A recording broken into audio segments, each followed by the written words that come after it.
Well, here we are back at our private hitting camp with Frank. We put a video out on Frank, and I'm here to just ask Frank, how's it going after 3 weeks? So, Frank, how's it going after 3 weeks? I'm pretty happy. I've definitely improved. Um, yeah, I think like paying attention, listening to the guys with their suggestions, and thinking about it and seeing what works for you. Yeah. Uh, So what I want to interject with Frank here, we try to help a lot of guys, Dan and I, and they haven't really grasped it as much as you have, and there's a lot of credit here to Frank because he takes it and he runs with it and works hard. Tell him the extra stuff you do. You've done some things with the tee on hitting on a a tee. tee. Well, so like when you're learning, like I am, you don't know, everything's new. So everybody gives you an idea and says something, and if you just go and play in a game, you're going to forget everything they said because you're in the game and you don't remember anything. So coming out to practice, I practice once a week on a Saturday or something. Get practice, and I try to incorporate what I've learned. And also, I also once a week I go out and hit off a tee, and that I like hitting off a tee because it gives you a chance to go slowly think about, with there's no pressure, nobody around, nobody's throwing the ball quick, to think about the things like, for instance, like the follow through, the swing, and my follow through. I wasn't following through. I still don't all the time, but I would concentrate, stand at the tee over and over again with a follow through. So, he's hitting the ball really good in his league now. But, the interesting point, he talks about everybody, helping him. Everybody wants to be a coach. I played for, 50 years, been on great teams. And if you go bad, the rest of the team becomes your coach, right? Everybody that plays softball knows that when you're going bad, everybody's going to give you a hint on what, and you got to tune them out because you just got to focus back. But everybody wants to be a coach. Well, here's the thing. Every time I want to listen. So, I mean, it's not easy to take advice from people, But for me, I know this is a mental game, and I want to learn. And when I started playing, when I came, I mean, I couldn't get a hit for anything. I thought I was going to, do good, but it was terrible. I never got hits. And I watched it. I remember Ed was the first person I asked. I saw him banging the balls away. I said, I'm going to ask him, how to hit. Remember that first time? Yeah, kind of, yeah. I said, you're hitting I said, I'm watching you, Ed. I want to know. And then you said, all right, I got some videos. Watch the videos. So I watch the videos and stuff and pay attention. I mean, let me stop you right there because I got to interject with this thing. I do remember it pretty damn clearly because it went something like this. He said, would you help me? And I said, sure, I'll help you. Later, he came up to me and said, I was thinking about this. He says, you help me, I'll help you. And I said, well, I got a pretty good bio, in softball, so I knew why he probably asked me, but I'm thinking, I said, Frank, what can you do for me exactly? He says, pretty bluntly, he says, you are overweight. I don't know if I laughed, but I did laugh inside. So he said, I'm a dietitian, a psychologist, and I said something like, well, if you're a psychologist, I'm a little crazy, so you might be, but I don't know about weight. And then he sends me an email saying, hey, you are 70 pounds overweight, but that's a subject for another time. But he didn't really mean it, I don't think. But yeah, let's go. Who's up next?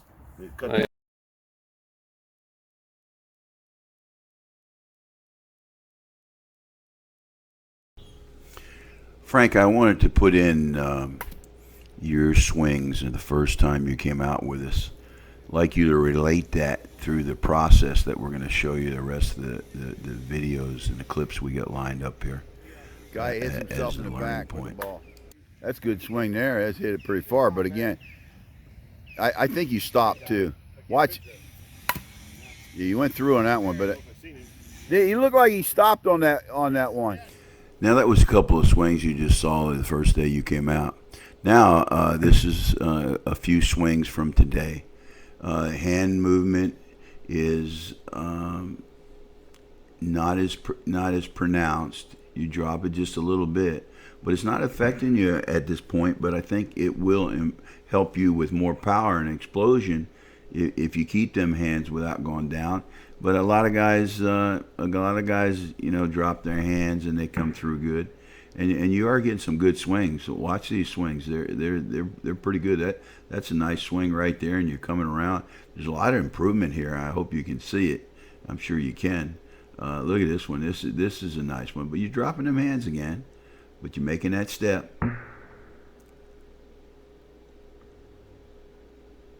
Boom. That's a nice swing right there.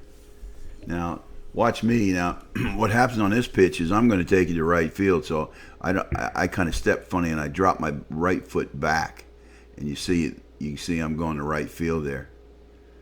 Now, Gary, watch Gary on his swing. He's setting. He likes to drill it. He likes to hit it about 350 all the time. He's got his hands. Watch his hands. Hands aren't moving. They're up. Now he's loading. This is his load. Boom. Hips and pivots on his right foot. Now watch Dan. Now Dan has this little step up that he does every once in a while. He's going to do it here. He'll do that. Here we go. He's going to do that. 1, 2. Now this is a normal position that he starts from. Look at his swing. Boom. And he crushes it. Pretty good. Now you'll see John, it looks like he's dropping. He's not. He's got his hands back. He's loading that way. He steps forward and loads his hand down. He's not really dropping his hands. Watch this slide closely because you drop your hands, but then when you load, you come back up. So it's just a wasted movement. I can tell you this swing right here, it looks nice to me, regardless of the hands. If you could duplicate that all the time and go to all fields with that swing, man, you'd have it. You just need to do some refinement.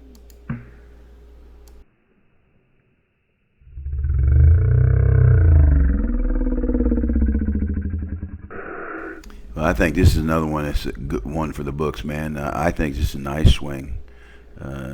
Really nice swing.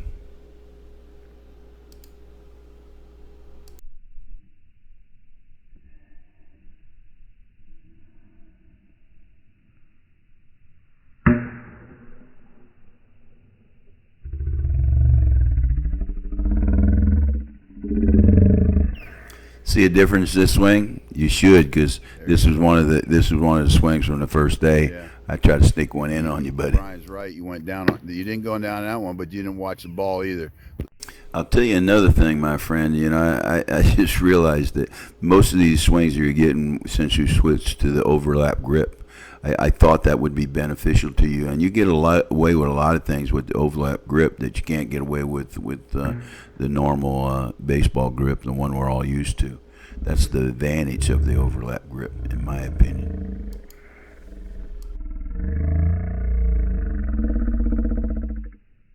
You know, now, Frank, I'm going to put in a couple of video clips from DC, my buddy, who's a great hitter, and he follows none of the rules and principles that, you know, I'm sharing with you. So that's why I say hitting's an art. So we're trying to get you to the point, and then once you get to that point, if you can duplicate anything really well, there's plenty of guys at Post Road that have different styles and stuff, and they're great hitters. So it's not a one-size-fit-all. Remember that, bud. Now, we got our man DC I just talked to, and we're filming him, and watch him. Now, he's a base hitter, right? And we talk about a bad swing. Watch this. He kicks that leg up. See that leg coming up? Lowers his hand. The ball's inside a little bit. He goes under the ball. Look at what he's doing here. This ball, he's gone under it, which is unusual for him. And he drove it about, I don't know, 295 on that one. We thought it was going to go out. And when you saw it, look, see how he's doing it? But he's under it. He's got his, and that's the way he operates with. He usually kicks that foot.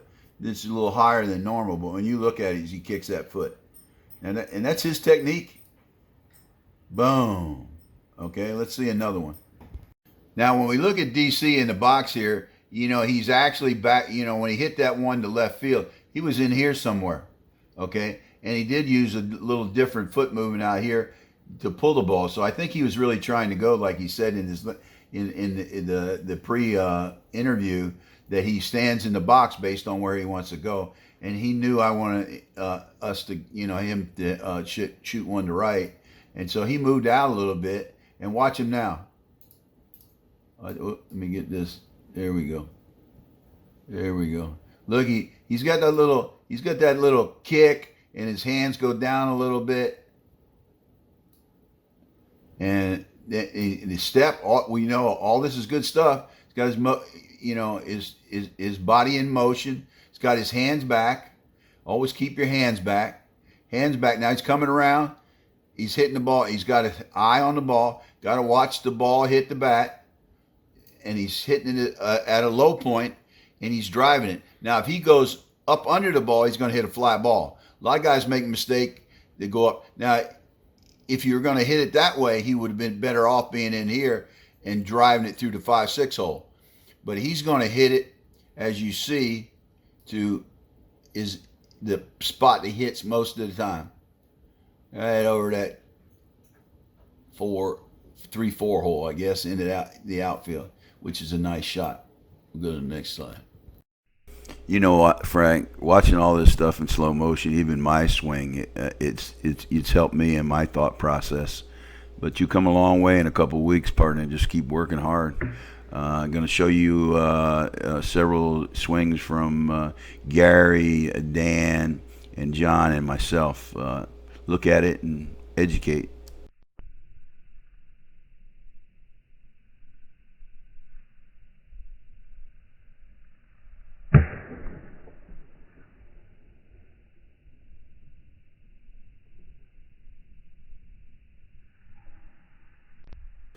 Now, Frank, you'll hear me suggest that I like to bat on the shoulder because it controls your hand movement, eliminates the drop into the hands. That's not the answer to everything, but that's a suggestion. As long as you come through, or if you keep becoming just as successful dropping your hands like you do, which is a minor thing, but we're just trying to get to perfection, and then there's a little distance between perfection and performance. So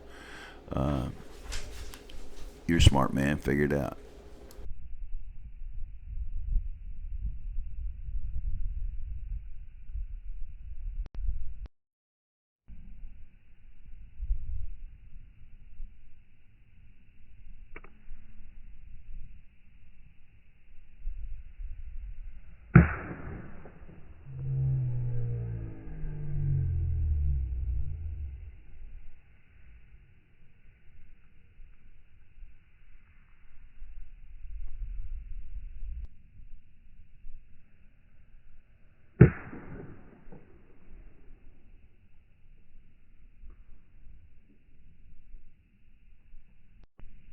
Frank, I used the session today to get ready for the big TOC tournaments I got coming up next week, and I don't try to go deep. I try to shoot them line shots, and that's what I believe that I've talked to you about. Don't try to think that you want to go deep. Do those shots that you've been doing, like you got in the clips here, the line shots, and that's what I need to do because, I used to hit 7 or 8 out a weekend. Now I hit 3 or 4 out a year.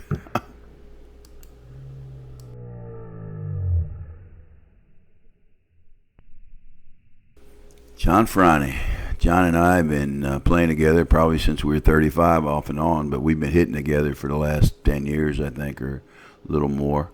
But once he was always been a great hitter and a power hitter, but once he took that overlap grip and got serious with it, this field we play on is 390-foot fences, and, he can hit them out. He just had 2 knees replaced. It took him 6-7 months to get back. Now he's got one of the fastest bats I've seen in the last 5 years. As fast as some of the greatest players I've played with.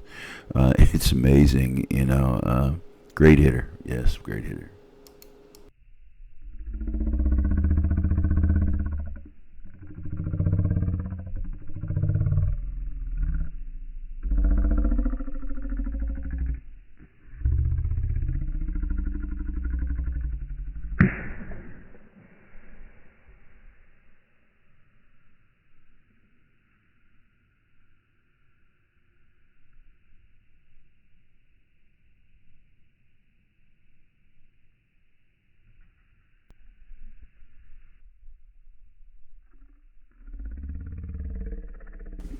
Gary Benton. Gary Benton's only like, I think he's like 52, 53. John's like 65. But, Gary can crush him. He hit one 400 in practice today, I think it was. Yeah, he's a tremendous player, was in the military, served our country. Just a great athlete. He's also had knee replacement. Sometimes when I'm pitching to him, I kind of get scared when he hits them bullets out the middle, but he likes to hit them far. We were discussing today how far. I thought it was 395, but he said it was 405 he hit it. So I don't know. He knows better than I do. Great player.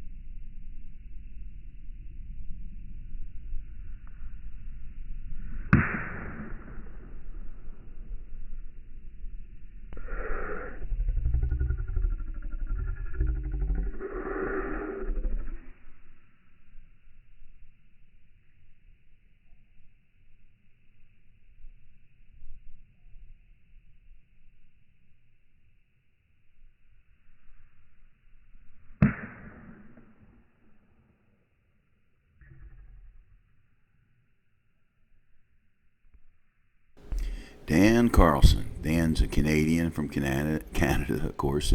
He just moved to Florida, and now he's a resident. His wife has a job here in Melbourne. What a story that man is. He's, last year he was going to off and on, had a lot of potential. Right now he's absolutely crushing the ball with all this batting practice he's getting, and he's actually working with me on hitting instructions and the videos. We're probably going to put a podcast together in some context for softball.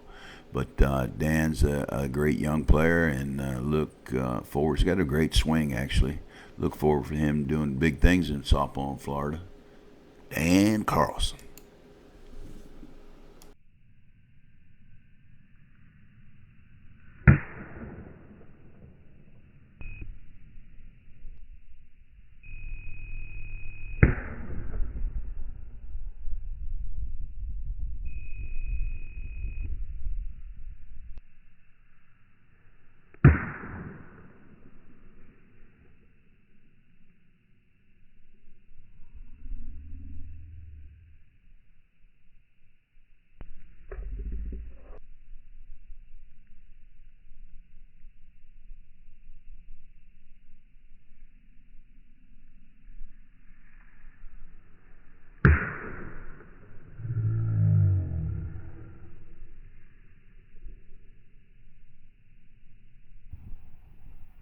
Look, it never hit the plate. That ought to tell you something. Reaching out. Yeah, you are, because that's why you're pulling. Oh, nice. If that's fair, that would be.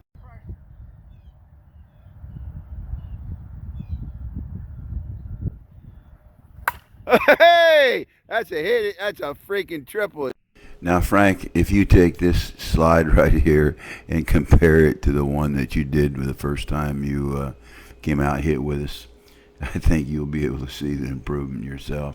Hopefully, looking at all those other guys that I had on there, including myself, that you get the idea and formulate a plan of attack. We're back here with Frank, and we just finished the second really official batting practice session. And I want to get how Frank really feels about his progress. And Frank, we thought you really did well today. How do you think you're developing? Definitely improving. It's another step forward. I don't know what to say. I found myself doing the overlap. You want to do overlap grip? Without thinking about it. It must be like osmosis or something like that. Something like that. I don't. Plants do that, right? You're using these big words on me. I'm just a damn redneck, you know. So. I don't know. I didn't. I was surprised. I felt like I could control the bat as much. Well, yeah, that's a way misconception that you can't control the bat with this, or you can't place the ball. You know, that's, I don't know. I'm not putting down anybody. I've used it for 40 years. I've always, been able to control the bat. So I mean, that's a non-starter in my mind. I think from your standpoint, you haven't played baseball in a long time. That's why you're trying to get back into it. And the hardest thing for anybody to do, like I bat left-handed, and I've never used overlap grip left-handed, and I can't get in the box and go to overlap grip. It's all about habits, and it's a human, nature. It's hard to change a habit. Yeah. And there's several guys I've helped that, they really did well, and then they went bad, and all of a sudden they went back to this, blaming it on that. And trust me, and everybody knows me, I screw up just as much as everybody. This does not guarantee that you ain't screwing up. That's another part of the game. But Dan's behind the camera. Dan, what do you think about how he's doing? Frank's a rock star. He had to be a sponge, Frank, and you did. The hitting today was outstanding. The ones that didn't go, they probably weren't in your wheelhouse. But the ones that you struck some, you hit them far today. Yeah. But the one thing he needs to do, and our concept that we're supplying information for hitting is not for the guys that want to jack it. You get up in our age, I think you're 70, right? I'm 76.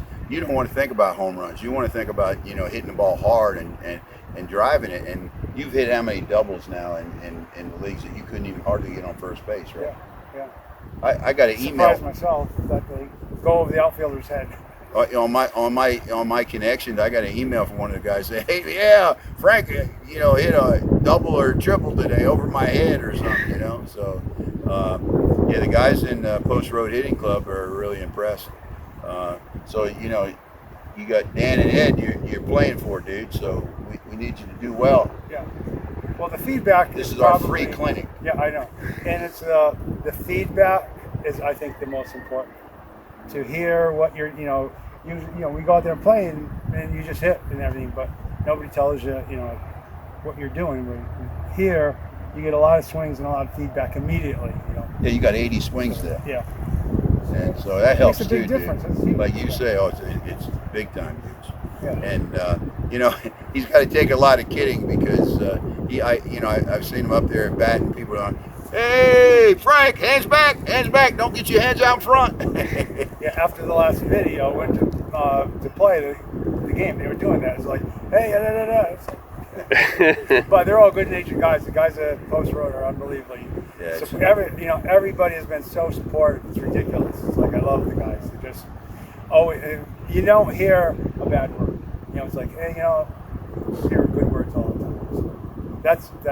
They like to argue, but that's the fun part. That's if you ain't gonna argue, you might as well be dead, I guess. They're proving they're not dead a lot of times. Okay, buddy. Well, you keep up the good work, man.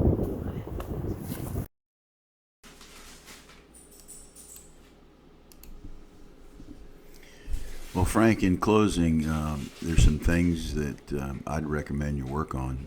You're doing a good job. Keep doing what you're doing. Look at this videotape, analyze what the other guys are doing, and you can use. But first of all, watch the bat hit the ball. That's the key thing you need to focus on. Eliminate extra movement in your swing. That's the hands. Like I said, we covered that a lot. Kind of what I'm talking about. Keep your hands back. That's key. If you make that step, you got your hands back. You still can swing that bat really well, and pop those wrists with the overlap grip. Keep working on that. You'll have a lot better success, even on bad pitches, with the overlap grip. The other thing I would say is rest your bat on your shoulder, and when you step forward, your bat will always go back, or should go back in the load position. That'll eliminate the movement of the hands. Again, it's all about the artistry. Be the best artist you can in terms of softball. Good luck.